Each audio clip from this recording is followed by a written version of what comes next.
Hai guys, bismillahirrahmanirrahim. Assalamualaikum warahmatullahi wabarakatuh.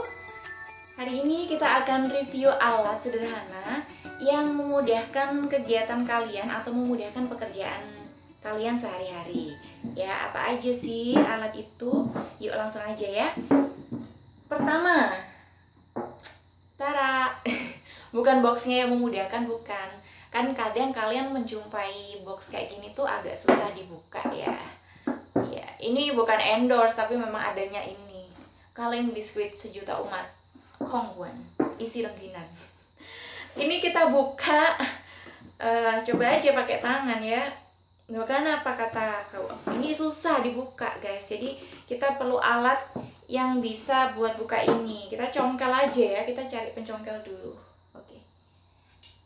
Mana sih pencongkelnya? Ini nih. Oke. Nah ini kita pakai sendok aja buat buka ini. Apakah bisa? Kok susah juga. Gimana dong? Oh, bisa, sabar aja ya. Oke, nah sendok ini dia berfungsi sebagai pengungkit. Nah, pengungkit itu termasuk pesawat sederhana. Jadi semua alat yang memudahkan pekerjaan kita dalam keseharian yang kategori bentuknya sederhana seperti ini disebut sebagai pesawat sederhana. Semua alat yang memudahkan semua kegiatan kita ya itu namanya pesawat. Contohnya kayak misalkan kalian berangkat ke sekolah mengendarai sepeda pancal. Nah, sepeda pancal itu termasuk kategori pesawat juga. Cuma karena dia bentuknya yang rumit, dia disebut sebagai pesawat rumit, pesawat yang rumit itu bukan pesawat sederhana. Apalagi mobil itu kan juga bentuknya sudah bentuk yang sangat rumit gitu ya. Nah, kembali ke pesawat yang bentuknya sederhana ini, pengungkit. Oke, pengungkit ini bisa dikelompokkan menjadi 3, jenis 1, jenis 2, jenis 3. Nah, untuk membedakan itu jenis 1, 2, atau 3, kita lihat pertama kali adalah di mana letak yang di tengah itu nanti berupa yang di tengah itu titik apa gitu loh ya. Nah, yang pertama ini nak, tempat di mana saya meletakkan gaya, memberikan gaya ini adalah titik kuasa. Ini titik kuasa. Kemudian tempat di mana kita meletakkan beban, ujung yang sebelah sini. Nah, ini adalah titik beban. Ini titik beban. Sedangkan yang bagian tengah ini kita sebut sebagai titik tumpu yang kita fungsikan sebagai penumpu, ya. Jenis tuas yang titik tumpuannya ada di tengah seperti ini disebut sebagai atau dikelompokkan menjadi jenis yang pertama. Pertama, tumpu di tengah. Oke, contoh yang lain alat yang alat sederhana atau pesawat sederhana yang juga menerapkan prinsip tuas jenis pertama adalah mungkin kalian sering ya kayak terima paket kayak gitu kan. Kayak gini, biasanya kalau unboxing paket kayak gini, apakah cukup pakai tangan aja? Kayaknya enggak deh, kita butuh alat bantu yang lain, misalkan cutter atau mungkin gunting gitu ya. Nah, di sini saya udah siap gunting, jadi kita pakai gunting aja ya. Oke, dan sepertinya kita nggak akan unboxing sampai di akhir deh, karena kan ini ceritanya bukan review produk dan bukan unboxing gitu kan. Jadi kita mau review alatnya aja. Oke, stop deh, ntar aja lanjutannya. Oke, untuk alatnya ini ya, gunting. Oke, seperti ini ya, gunting udah tahu semua kan seperti ini. Kayaknya kalau biasanya YouTuber itu kan dikasih seret kayak gini biar dia ngezoom banget. Oke, kelihatan kan? Yang sebelah sini ini adalah tumpuannya. Ini tumpuannya di tengah. Kemudian di mana saya meletakkan kuasa di sini, ini adalah titik kuasa. Sedangkan di sini nanti kita pasang beban yang akan kita gunting. Oke.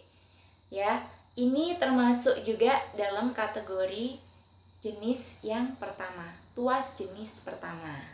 Oke, alat yang lain apa lagi gitu ya. Kayak misal gini guys, kuku kalian udah panjang kayak gini ya. Kelihatan gak sih kalau panjang? Kotor gak sih? Lumayan, jijai. Iya, biasanya gimana motongnya? Digigit. Ya, jorok kan, kamu habis apa aja coba pakai tangan kiri, habis cebok, habis ngapa-ngapain juga kan kotor gitu ya.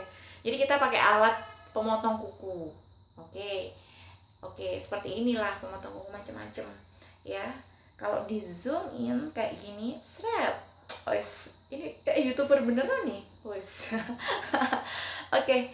Ini sama kan? Jadi titik tumpuannya yang bagian, aduh kelihatan nggak sih? Yang bagian tengah sini ini titik tumpuannya. Oke, titik tumpuannya. Kemudian kuasa yang sebelah sini, sebelah kanan, sedangkan titik bebannya yang sebelah sini. Oke. Jenis tuas yang titik tumpunya di tengah, pokoknya tumpunya di tengah, itu berarti termasuk kategori jenis yang pertama. Gitu. Apakah nanti kalau misalkan yang di tengah ini kuasa itu jenis keberapa dan seterusnya, kita lanjutkan habis ini ya.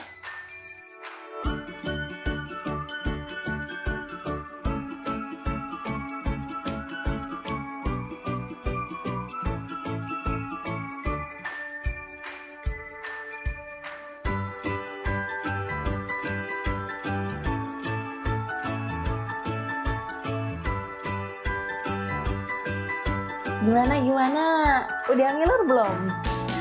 Ngiler aja ya kalau mau ngiler. Di sini endul markendul rasanya. Kalian makan kepiting itu kan nggak mungkin ya pakai gigi gitu buat mecahin cangkangnya, ya kan? Jadi kita perlu alat pemecah cangkang kepiting seperti ini. Beban kita taruh di tengah ya. Terus yang kita tunjuk ini adalah titik tumpunya. Ini bebannya yang tadi yang di tengah.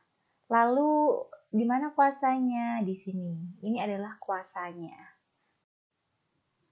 Jenis tuas yang titik bebannya ada di tengah termasuk jenis yang kedua. 2 beban di tengah. Oke, cukup daripada ngiler ya. Makasih, Mbak. Sekarang mari kita halu ya. Kita ketika nenteng koper kayak gini, kerasanya lebih berat apa lebih ringan? Lebih ringan kan? Iya kan? Iya, karena kita menerapkan prinsip kerja tuas. Tuas jenis keberapa ketika koper ditenteng seperti ini? Mari kita identifikasi di mana letak titik bebannya. Di sinilah ya, di tengah. Kemudian kuasanya yang pas di tangan, sedangkan tumpuannya di bawah. Tuas yang bebannya ada di tengah, ini termasuk kategori jenis kedua. Sama kayak pemecah kepiting itu tadi.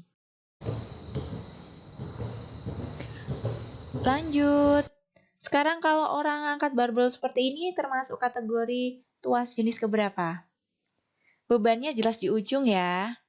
Kemudian titik tumpuannya adalah sikunya. Ya, berarti kuasanya adalah yang bagian tengah, yaitu di bagian lengan itu sebagai kuasanya. Ini tuas jenis ketiga. Kalau kuasa di tengah berarti jenis ketiga. Contoh yang lain dari tuas jenis ketiga adalah ketika menggunakan skop untuk mengambil pasir seperti ini. Ya, kayak gimana letak titik tumpu bebannya? Kita lihat, ini kuasanya di tengah ya, beban di tepi, tumpu di tepi. Jadi jenis ketiga. Oke. Satu lagi ya. Ini ketika bawa pasir seperti ini, pakai gerobak dorong. Yang di tengah adalah beban, tumpu di sini, kuasa di sini. Jadi jenis kedua. Intinya kalau kalian mengidentifikasi, yang perlu dilihat pertama itu adalah yang berada di posisi tengah. Kalau titik tumpu yang di tengah berarti 1, beban di tengah 2, kuasa di tengah 3. Tubeku, tumpu beban kuasa, tumpu beban kuasa, tumpu beban kuasa. Tumpu di tengah 1, beban di tengah 2, kuasa di tengah 3. Gitu ya, sesimpel itu kok, nggak sulit. Gitu ya. Semoga membantu. See you on the next video. Bye.